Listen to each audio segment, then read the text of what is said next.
ಏಯ್ ಹೋಗಿರಿ ಬ್ರಾ ನಾನು ಎಂತೆಂತ ಆಯ್ತಾನೆ ಈಗ. ಅಯ್ಯೋ ಡಬಲ್ ಮೀನಿಂಗು ಸರ್. ಹಿಂದಿನ ಸತಿ ಇದು, ಈ ಸತಿ ಅಲ್ಲ. ಈ ಸತಿ ಎಲ್ಲ ಹೊಂಡ ಮುಚ್ಚಿದ್ರು ಸುಮಾರು. ಸೊ ಪೈಸಾ ವಸೂಲು ಬಟ್ ನೀವು ಇಲ್ಲಿ ಊಟಕ್ಕೆ ಬರ್ಬೇಕಂದ್ರೆ ಮನೆಯಿಂದ ಲೇಟಾಗಿ ಹೊರಡ್ಬೇಕಷ್ಟೇ. ಏನು ಸ್ಯಾಲ್ರಿ ಎಲ್ಲ ಊಟಕ್ಕೆ ತಿಂಡಿಗೆ ರೆಂಟ್ಗೆ ಹೋಗ್ತಿತ್ತಲ್ಲ ಅಂತ.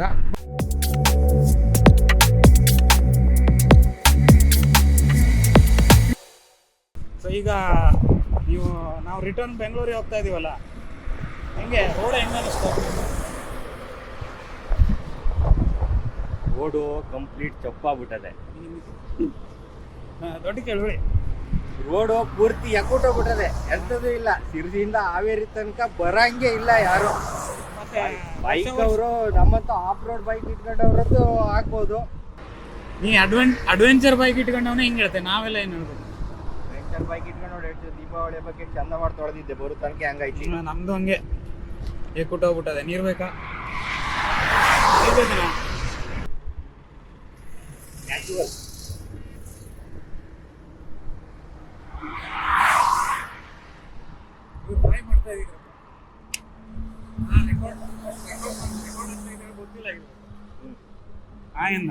ಯಾರ ನೋಡಿದ್ರು ಟೋಲ್ ಕಟ್ಕೈತಿ. ಹೌದಾ? ಹಿಂದಿನ ಸತಿ ಒಂದ್ ಸೆಟ್ಟೆ ಹೋಗ್ಬಿಟ್ಟಿತ್ತು. ನಾನು ಎಂತೆಂತ ಆಯ್ತಾನೆ ಈಗ. ಅಯ್ಯೋ ಡಬಲ್ ಮೀನಿಂಗು ಸರ್. ಯಾವ್ದು ಡಬಲ್ ಮೀನಿಂಗು? ಹಿಂದಿನ ಸತಿ ಇದು, ಈ ಸತಿ ಅಲ್ಲ. ಈ ಸತಿ ಎಲ್ಲ ಹೊಂಡ ಮುಚ್ಚಿದ್ರು ಸುಮಾರು. ನೆಕ್ಸ್ಟ್ ಟೋಲ್ ಬೇಡ, ಅದಕ್ಕೂ ನೆಕ್ಸ್ಟ್ ಟೋಲಲ್ಲಿ ಇಲ್ವಾ? ಪೂರ್ತಿ ಹಾಕಿದ್ರೆ ಸೌಂಡ್ ಬರೋದಿಲ್ಲ. ಪೂರ್ತಿ ಕಟ್ ಮಾಡಿದ್ರೆ ಅಲ್ಲ, ಪೂರ್ತಿ ಕಟ್ ಮಾಡ್ರೆ ಪೂರ್ತಿ ಕಟ್ಟೆ ಆಗೋದು. ಎಷ್ಟೇ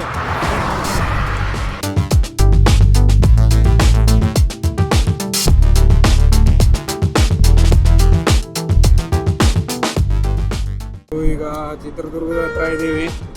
ಸೊ ತುಂಬ ಡಿಸ್ಟೆನ್ಸ್ ಬೇಗ ಕವರ್ ಮಾಡಿದ್ವಿ ಅಂತ ಅನಿಸುತ್ತೆ. ಏನು ಹಾವೇರಿ ದಾಟಾದ ನಂತರ ಯೂಶ್ವಲ್ಗಿಂತ ಸ್ವಲ್ಪ ಫಾಸ್ಟಾಗಿ ಕವರ್ ಮಾಡಿದ್ದೀವಿ. ಸೊ ಇನ್ನು ಬೆಂಗಳೂರಿಗೆ ಅರೌಂಡ್ 260 ಕಿಲೋಮೀಟರ್ಸ್ ಇದೆ. ಈಗ ಇಲ್ಲಿ ಟೂಲ್ ಹತ್ರ ಒಂದು ಬ್ರೇಕ್ ತಗೊಂಡು ಸ್ವಲ್ಪ ಏನು ಆ್ಯಪಲ್ ತಂದಿದ್ದಾನೆ ಪವನ್ ಹೆಗಡೆ, ಸ್ವಲ್ಪ ತಿಂದ್ಕೊಂಡು ಆಮೇಲೆ ರೈಡ್ ಕಂಟಿನ್ಯೂ ಮಾಡ್ತೀವಿ. ಸೊ ನಮಗೂ ಕೂಡ ರೆಸ್ಟು ಮತ್ತು ಬೈಕು ಕೂಡ ಸ್ವಲ್ಪ ರೆಸ್ಟ್ ತೊಗೊಂಡು ಹೋಗ್ತೀವಿ. ಸೊ ಏನಂದರೆ ರೆಸ್ಟ್ ಇಂಪಾರ್ಟೆಂಟ್ ಆಗುತ್ತೆ. 5 ಮಿನಿಟ್ಸ್ 10 ಮಿನಿಟ್ಸ್ ಸಾಕಾಗಲ್ಲ. ಸೊ 15 ಮಿನಿಟ್ಸ್ ಮಿನಿಮಮ್ ಟೂಲ್ ಹತ್ರ ರೆಸ್ಟ್ ತಗೊಳ್ಳಿ.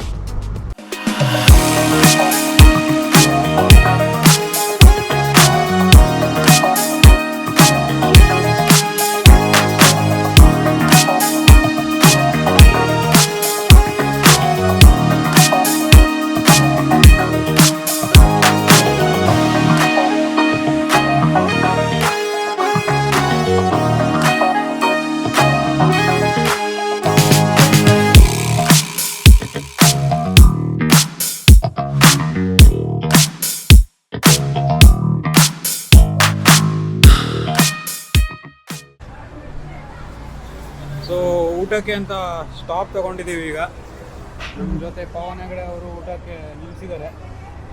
ಹಾಗಾಗಿ ಯಾವ ಹೋಟ್ಲು ಅಂತ ಹೇಳಕ್ಕೆ ಹೋಗಲ್ಲ, ಯಾಕೆಂದರೆ ನಾವೇನು ಮಾರ್ಕೆಟಿಂಗ್ ಮಾಡ್ತಾ ಇಲ್ಲ. ಸೊ ಜಸ್ಟ್ ಹಸುವಾಯಿತು, ಅದಕ್ಕೆ ತಿಂದ್ಕೊಂಡು ಮುಂದೆ ಹೋಗೋದು. ಸ್ವಲ್ಪ ಬೇಗನೆ ಬ್ರೇಕ್ ತೊಗೊಂಡಿದ್ದೀವಿ. ಇವತ್ತು 12:30 ಆಗಿದೆ. ಇಲ್ಲಿ ಊಟ ಮಾಡಿ ಬಾಳೆ ಎಲೆ ಊಟ ಸಿಗುತ್ತೆ ಇಲ್ಲಿ. ಆ್ಯಕ್ಚುಲಿ ಹತ್ತಿರದಲ್ಲಿ ಇದೇ ಹೋಟೆಲ್ ಸ್ವಲ್ಪ ಚೆನ್ನಾಗಿ ಅನಿಸಿದ್ದು ನಮಗೆ. ಸೊ ಇಲ್ಲಿಂದ ಮೇ ಬಿ 3:30 ಆಗ್ಬೋದು ಬೆಂಗಳೂರಷ್ಟು ಹೋಗುವಷ್ಟರಲ್ಲಿ. ನೋಡ್ತಾ ಇದ್ರೆ ಈಗಲೇ ಟ್ರಾಫಿಕ್ ಇರೋ ಥರ ಇದೆ. ಸೊ ಫುಲ್ ವಿಡಿಯೋ ನೋಡಿ, ಮುಂದೆ ಅಪ್ಡೇಟ್ ಬರ್ತಾ ಇರುತ್ತೆ. 1 hour later. ಪವನ್ ಹೆಂಗಿತ್ತು ಊಟ? ಸೂಪರ್. ಫುಲ್ ಎಕ್ಸ್ಪ್ಲೇನ್ ಮಾಡಲಿ, ಹೆಂಗೆ ವರ್ತ, ಹೆಂಗೆ ಇಲ್ಲಿ ಊಟ ತಗೊಂಡ್ರೆ ಫುಲ್ ಮೀಲ್ಸ್ ತಗೋಬೋದು ಹೆಂಗೆ? ಇಲ್ಲಿ ಬಂದರೆ ಬಾಳೆ ಎಲೆ ಊಟ ಫುಲ್ ಮೀಲ್ಸ್ ರೆಕಮೆಂಡೆಡ್, ತಗೊಳ್ಳೇಬೇಕು. ಈಗಾದಷ್ಟು ಅನ್ನ ಊಟ ಮಾಡ್ಕೊಂಡು ಎಷ್ಟು ಚೆನ್ನಾಗಿತ್ತು, ವರ್ತಿಟ್. ಹೊಟ್ಟೆ ತುಂಬ ಊಟ ಮಾಡ್ಬೋದು, ಹೊಟ್ಟೆ ತುಂಬ ಊಟ ಮಾಡ್ಬೋದು. ಬೇಕಾದಷ್ಟು ವಿಡಿಯೋ ಇಲ್ಲದೆ ಬೇಕಾದಷ್ಟು ತಂದು ಹಾಕ್ತಾರೆ. ರೊಟ್ಟಿ ಅಲ್ಲ, ಚಪಾತಿ ಊಟ, ಪೂರಿ ಊಟ ಹಾಕ್ಬೇಕಾ ನಿಮ್ಗೆ ಬೇಕಾಗಿ ಸೊ ಪೈಸಾ ವಸೂಲ್. ಪೈಸಾ ವಸೂಲು ಊಟ. ಬಟ್ ನೀವು ಇಲ್ಲಿ ಊಟಕ್ಕೆ ಬರಬೇಕಂದ್ರೆ ಮನೆಯಿಂದ ಲೇಟಾಗಿ ಹೊರಡ್ಬೇಕಷ್ಟೇ. ಸೊ ಈಗ ಬೆಂಗಳೂರಿಗೆ ಹೋಗಬೇಕು, 4.5 hours ಬೇಕು ಅಂತ ತೋರಿಸ್ತಾ ಇದೆ. ನೋಡೋಣ, ಆರಾಮ್ಸೆ ಹೋಗ್ತೀವಿ, ಏನು ಹರಿ ಇಲ್ಲ, ಆರಾಮ್ಸೆ ಹೋಗಿ ರೆಸ್ಟ್ ಮಾಡೋದೆ, ಅದಕ್ಕೆ ಆರಾಮ್ಸೆ ಹೋಗ್ತಾ ಇದ್ದೀವಿ. So will continue the ride. Okay. But ಇವತ್ತು ಹೆವಿ ಸುಸ್ತೇನಾಗಿಲ್ಲ, ಯಾಕೆಂದರೆ ಬರ್ತಾ ಎಲ್ಲೂ ಅಷ್ಟು ಬಿಸಿಲಿರಲಿಲ್ಲ, ಒಂದೆರಡು ಕಡೆ ಸಣ್ಣದಾಗಿ ಮಳೆ ಕೂಡ ಸಿಕ್ತು. ಸೊ ಮೋಡ ಕವಿದ ವಾತಾವರಣ ಇರೋದ್ರಿಂದ ಅಷ್ಟು ಬಾಡಿ ಡಿಹೈಡ್ರೇಟ್ ಆಗಿಲ್ಲ.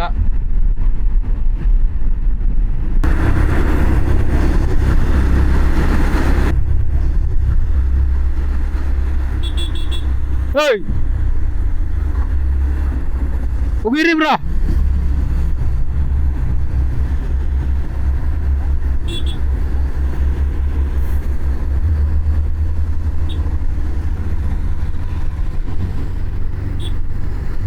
ರೆಕಾರ್ಡಿಂಗ್ ಇದೆ, ಹಾಕ್ತೀನಿ. ಕಂಡು ಕಸ ಒಗೆಯೋದು.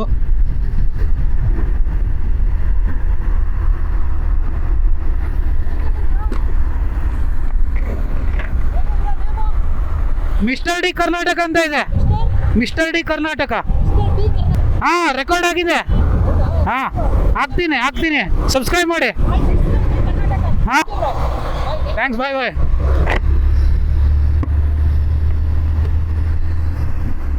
ಸೊ ಅಣ್ಣ ಕೇಳಿದ್ರು, ಯೂಟ್ಯೂಬ್ ಚಾನಲ್ ಇದೆ, ಹಾಕ್ತೀನಿ ಅಂತ ಹೇಳಿದ್ದೀನಿ. ಸೊ ಅವ್ರು ಸರಿಯಾಗಿ ಹೋಗ್ತಿದ್ದಾರೆ. ಏನಂದರೆ ಬಸ್ಸಲ್ಲಿ ಈ ಥರ ಬರೋ ಕಸ ಹಾಕೋದು, ಸುಮ್ಮನೆ ಪ್ಲಾಸ್ಟಿಕ್ ಎಸೆಯೋದು, ಈ ಥರ ಮಾಡಬೇಡಿ. ನಿಮ್ಮ ಪಕ್ಕದಲ್ಲಿ ಯಾರಾದರೂ ಮಾಡ್ತಾಯಿದ್ರೆ ಅವರಿಗೂ ಕೂಡ ಹೇಳಿ, ಸುಮ್ಮನೆ ಸ್ವಲ್ಪ ಬುದ್ಧಿ ಹೇಳಿ. ಸೊ ನಾವು ಕ್ಲೀನಾಗಿ ಇಟ್ಕೊಂಡ್ರೆ ನಮ್ಮ ಸಿಟಿ ಕ್ಲೀನಾಗಿರುತ್ತೆ. ಇಲ್ಲಾಂದರೆ ನಾವೇ ಕಸ ಹೋಗಿದ್ರೆ ನಮ್ಮ ಸಿಟಿ ಕ್ಲೀನಾಗಿರಲ್ಲ. ಸುಮ್ಮನೆ ಈ ಥರ ಏನು ಅನ್ಎಜುಕೇಟೆಡ್ ಥರ ಬಿಹೇವ್ ಮಾಡೋದಲ್ಲ. ಪಾಪ ಅವರು ಮುಂದೆ ಹೋದ್ರಲ್ಲ KTM ಅವರು, ಅವ್ರ ಹೆಸರು ನಮ್ಗೆ ಗೊತ್ತಿಲ್ಲ, ಕೇಳೋಕೆ ಮರ್ತದೆ. ಅವ್ರು ಸಖತ್ತಾಗಿ ಉಗಿದ್ರು ಅವರಿಗೆ. ನೀವು ರೈಡ್ ಮಾಡ್ತಾ ಯಾರಾದರೂ ಹಿಂಗೆ ಕಸ ಹೋಗ್ಯೋದು ಕಂಡ್ರೆ ಅವ್ರಿಗೆ ಸಖತ್ತಾಗಿ ಉಗಿರಿ, ಏನು ಮುಲಾಜ್ ಇಟ್ಕೋಬೇಡಿ. ಸೊ ನಮ್ಮಂಥವ್ರು ಅವ್ರಿಗೆ ಉಗಿದ್ರೇ ಅವ್ರಿಗೆ ಸ್ವಲ್ಪ ಆದರೂ ಬುದ್ಧಿ ಬರೋದು. ನಾನು ಆವಾಗಲಿಂದ ನೋಡ್ತಾ ಇದ್ದೆ, ಫಸ್ಟು ಬಾಟ್ಲ್ ಎಸೆದ್ರು ಈ ಕಡೆಯಿಂದ, ಆಮೇಲೆ ಅದೇನೋ ತಿಂದು ಸಿಪ್ಪೆ ಎಸಿತಾ ಇದ್ರು. 1 ಸಲ ಎಸೆದ್ರು, 2 ಸಲ ಎಸೆದ್ರು. ಈ ಅಣ್ಣ ಹೋಗ್ಬಿಟ್ಟು ಸರಿಯಾಗಿ ಉಗಿದ್ರು. ಸೊ ಇದೇ ಥರ ಉಗಿದ್ರೆ ಸ್ವಲ್ಪ ಆದರೂ ಬುದ್ಧಿ ಬರುತ್ತೆ. ಇಲ್ಲಾಂದರೆ ನಾಯಿ ಬಾಲ ಡೊಂಕೆ ಅನ್ನೋ ಥರ ಮಾಡ್ತಾನೆ ಇರ್ತಾರೆ. ನಮ್ಮ ದೇಶ ರೀ, ನಾವು ಕಟ್ಟಿರೋ ದೇಶ ಇದು. Heavy traffic Guru.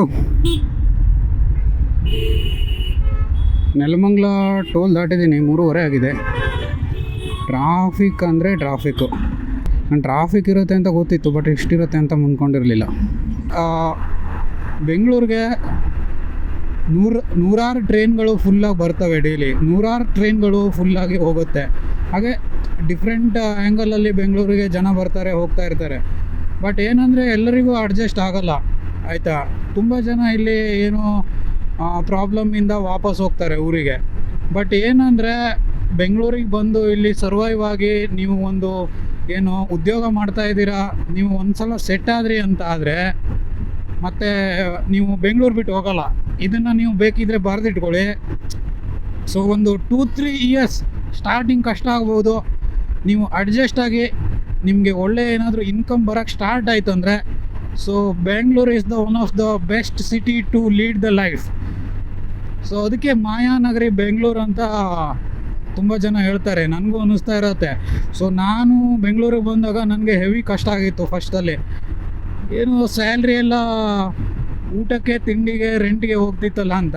ಬಟ್ ಏನೋ 1.5-2 years ಅಡ್ಜಸ್ಟ್ ಮಾಡಿಕೊಂಡೆ, ಇರೋದ್ರಲ್ಲಿ ಹೆಂಗೋ ಮಾಡಿ ಎಜುಕೇಷನ್ ಲೋನ್ ಎಲ್ಲ ಕೊಟ್ಕೊಂಡು. ಬಟ್ ಈಗ ಪರವಾಗಿಲ್ಲ. So that is the story. So ನೀವು ಬೆಂಗಳೂರಲ್ಲಿ ಎಲ್ಲಿರ್ತೀರೋ ಅಂತ ಒಂದು ಕಮೆಂಟ್ ಹಾಕಿ. ಸೊ ನಿಮ್ಗೆ ಹೇಗೆ ಅನ್ನಿಸ್ತು ಬೆಂಗಳೂರು ಬಗ್ಗೆ? ಬೆಂಗಳೂರು ಸಿಟಿ ಚೆನ್ನಾಗಿದೆಯಾ? ಬೆಂಗಳೂರಲ್ಲಿ ಲೈಫ್ ಲೀಡ್ ಮಾಡ್ಬೋದಾ? ಏನು ಅನಿಸುತ್ತೆ ಅಂತ ನಿಮ್ಮ ಅನಿಸಿಕೆಗಳನ್ನು ಹೇಳಿ. ಮೇ ಬಿ ಮಳೆ ಬರೋ ಥರ ಇದೆ, ಆದಷ್ಟು ಬೇಗ ಹೋಗಿ ಮುಟ್ಕೋಬೇಕು. ಬಟ್ ಏನಂದರೆ ಬೇಗ ಹೋಗಬೇಕು ಅಂತ ಹೆಂಗೆ ಹೋಗೋದಲ್ಲ, ಸೇಫ್ಟಿ ಇಂಪಾರ್ಟೆಂಟ್ ಫಸ್ಟು. ಸೊ ಸೇಫಾಗಿ ರೈಡ್ ಮಾಡಿ. ಸೊ ನೋಡಿ, ನಾನು ಸೇಫಾಗಿ ರೈಡ್ ಮಾಡ್ತಾಯಿದ್ದೀನಿ, ಆರಾಮ್ಸೆ ಹೋಗ್ತಾಯಿದ್ದೀನಿ, ಯಾವುದೇ ಹರಿ ಇಲ್ಲ. ಸೊ ಗುರುಗುಂಟೆಪಾಳ್ಯ ಸಿಗ್ನಲ್ ದಾಟೋದಕ್ಕೆ ನನಗೆ 25 ಮಿನಿಟ್ಸ್ ಆಯಿತು. ಬೆಂಗಳೂರು ಟ್ರಾಫಿಕಲ್ಲಿ ನೀವು ಯಾವುದೇ ಕ್ಯಾಲ್ಕುಲೇಷನ್ ಹಾಕಿದ್ರೂ ವರ್ಕೌಟ್ ಆಗಲ್ಲ. ಸಪ್ರೇಟ್ ಟೈಮ್ ಎತ್ತಿಡಬೇಕಾಗತ್ತೆ. ಎದುರುಗಡೆ ಬೈಕವರು ನನಗೆ ಊರಲ್ಲಿ ಪೆಟ್ರೋಲ್ ಹಾಕಿಸ್ತಾ ಸಿಕ್ಕಿದ್ರು ಬೆಳಿಗ್ಗೆ. ಇದೇ ಬೈಕೆ, Royal Enfield Hunter 350. Okay, so ನಾನು ಆ್ಯಕ್ಚುಲಿ ಪಂಚರ್ ಎಲ್ಲ ಹಾಕ್ಸ್ಕೊಂಡು ನಾನು ಹೊರಟಿದ್ದು ಯಾವಾಗ ಒಂದು 8:30 ಆಗಿದೆ. ಇವ್ರು ಮೇ ಬಿ 7 o'clock ಮಾರ್ನಿಂಗ್ ಅಷ್ಟೊತ್ತಿಗೆ ಬಿಟ್ಟಿದ್ದಾರೆ. ಸೊ ಹಾಗೇನು ಇಲ್ಲಿ ಸಿಕ್ಕಿದ್ರು. ಅವರು ಈ ಕಡೆನೇ ಎಲ್ಲ ಹೋಗ್ತಾ ಇದ್ದಾರೆ ಅನ್ಸುತ್ತೆ. ಬಟ್ 2 ಜನ ಇದ್ದಾರೆ, ಅದಕ್ಕೆ ಸ್ವಲ್ಪ ಕಷ್ಟ ಆಗುತ್ತೆ. ಏನಂದರೆ ಈ ರೈಡಿಂಗ್ ಜಾಕೆಟ್ ಹಾಕೊಂಡಾಗ ಗಾಡಿ ಫುಲ್ ಸ್ಪೀಡಲ್ಲಿ ಓಡಿಸ್ತಾ ಇದ್ರೆ ಓಕೆ. ಈ ಥರ ಟ್ರಾಫಿಕಲ್ಲೆಲ್ಲ ಸಿಕ್ಕಾಕ್ಕೊಂಡ್ರೆ, ಅದು ಕೂಡ ಈಗ ಬಿಸಿಲಿಲ್ಲ, ಕ್ಲೌಡಿ ಕ್ಲೈಮೇಟ್ ಇದೆ.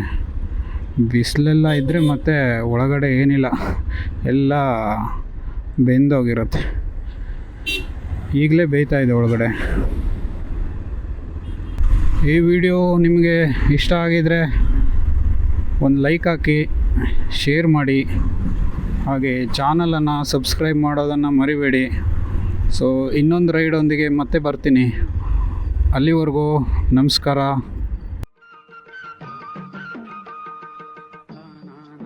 ನಿಮ್ಮ ಪ್ರೀತಿ, ಪ್ರೇಮ, ವಿಶ್ವಾಸ ಅಷ್ಟಿದ್ರೆ ಸಾಕು.